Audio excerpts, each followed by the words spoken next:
And here we are on the cabin. We're showcasing the functionality of both the heater and the air conditioning. So as of right now, we have the heater on, and as you can see, it's blowing nice and hot. Now let's go ahead and switch this to the air conditioning.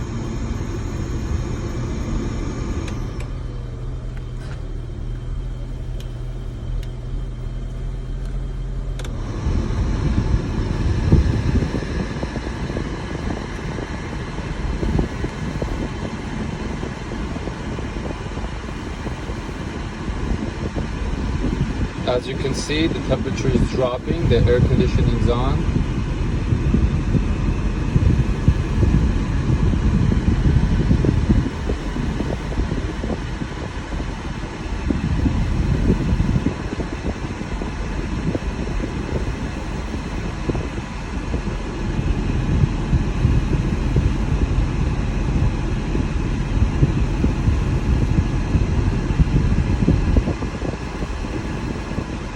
There we are.